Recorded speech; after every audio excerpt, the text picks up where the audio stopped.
Israel और Hamas के बीच चले 11 दिनों के संघर्ष के बाद अब गाजा में धीरे धीरे आम जनजीवन पटरी पर लौटता नजर आ रहा है। शनिवार को यहां कुछ कैफे दोबारा खुले, दुकानदारों ने अपनी दुकानें को झाड़ पोंछ शुरू कर दी और मछुआरे समुद्र में मछली पकड़ने पहुंचे। इसराइल और हमास का ही नाम लिया जा रहा है, जबकि इसराइल का जुल्म, पूरा का जुल्म सिर्फ फलस्तीनियों पे हो रहा है।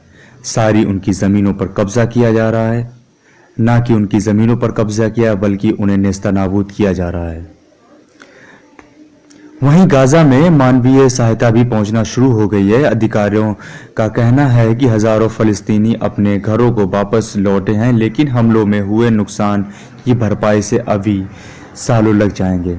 WHO यानी कि विश्व स्वास्थ्य संगठन ने एक खास कॉरिडोर बनाने की मांग की है, जिसके जरिए यहां से घायलों को इलाज के लिए बाहर निकाला जा सकेगा। इसराइल और फिलिस्तीन के संघर्ष में गाजा में 250 से अधिक लोगों की मौत हुई है। दोनों ही पक्ष अपनी अपनी जीत का दावा कर रहे हैं। वहीं दक्षिण इसराइल में लोग संघर्ष विराम का आनंद ले रहे हैं, लेकिन उनका मानना है कि इस क्षेत्र में दोबारा संघर्ष होने की कोई वो नहीं है। कोई भी संघर्ष हो सकता है, कोई वक्त नहीं लगता है। जबकि फलस्तीनियों के पास कुछ भी कहने को नहीं है, क्योंकि उनके पास मीडिया सब कुछ दबा दिया गया है।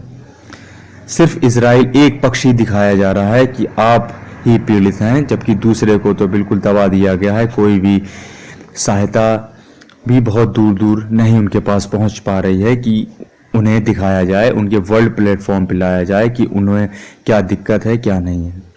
इस वीडियो में आप देख सकते हैं कि कैसे फिलिस्तीनियों की बिल्डिंग, कैसे उनके आशियाने को तबाह कर दिया गया है।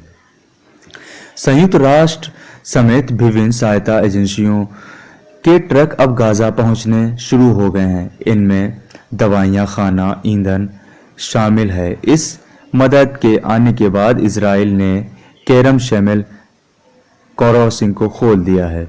इजरायली हवाई हमले के कारण फिलिस्तीन के नियंत्रण वाले गाजा में 1 लाख से अधिक लोगों को अपने घरों से भागना पड़ा है।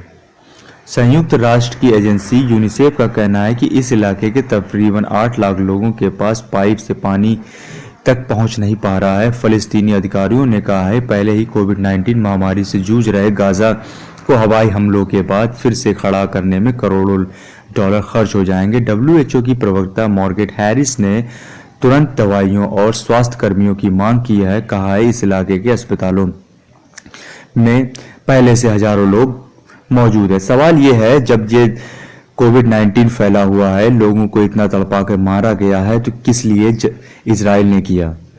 जब WHO या कोई भी अमेरिकन संगठन या UN सामने नहीं आया कि आप गलत कर रहे हैं, ना ही कोई इतनी हिम्मत रखता है, ना ही इतनी कोई कुव्वत रखता है कि इसराइल के सामने बोल सके और उनका मुंह बंद करा सके। इतना कुछ हो जाने के बाद अभी भी किसी की भी आवाज़ नहीं उठ रही है कि इसराइल को बैन किया जाए। इसराइल का जो कब्ज़ा उसने फ़लस्तीन पे किया है, उसके खिलाफ कोई मुकदमा चलाया जाए, क्योंकि हिम्मत किसी के पास नहीं है। इसराइल बहुत ज़्यादा ताकतवर देश बन चुका है। WHO की प्रवक्ता मार्गरेट हैरिस ने तुरंत दवाइयों और स्वास्थ्य कर्मियों की मांग की है और कहा है, इस इलाके के अस्पतालों से पहले ही हजारों घायल मौजूद हैं। मांग करने से कोई भी बात नहीं बनेगी, क्योंकि ये घाव हैं जो कि कभी ना मिटने वाले हैं। 70 साल से धीरे धीरे इजरायलियों ने पूरा फिलिस्तीन कब्जे में कर लिया है, तब किसी की आवाज़ और आंख नहीं खुली और अब सब दवाइयों का इंतज़ाम कर रहे हैं। दवाइयों से घाव भर जाते हैं, शरीर के घाव भर जाते हैं, लेकिन जो दिल के घाव हैं वो कभी नहीं भरते हैं।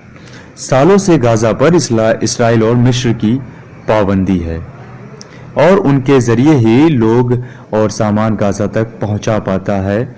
दोनों देशों को चिंता है कि रास्ते खुलें तो इनके ज़रिए हम इसराइल और फिलिस्तीन में ख़ासतर जो लोग पीड़ित हैं उन तक मदद पहुंचा सकें, क्योंकि इसराइल ने तो सब कुछ बर्बाद कर ही दिया है गाजा में, जो कि फिलिस्तीन का है।